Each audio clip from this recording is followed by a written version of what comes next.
Hello, my name is Emilio Juarez and we are in HMI. I am responsible for sales in EMEA for 3D printing, and we are here with the whole portfolio showing to the German market and some other people from other markets how people can change the way they design and manufacture. We have metals, manufacturing, our production range, and also the prototyping range.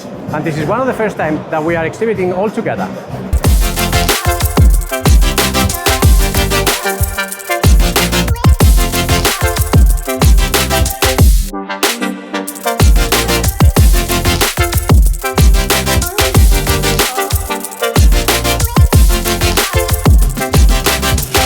Thank you for coming. So I will explain you what has been our journey in the adoption of additive manufacturing within HP.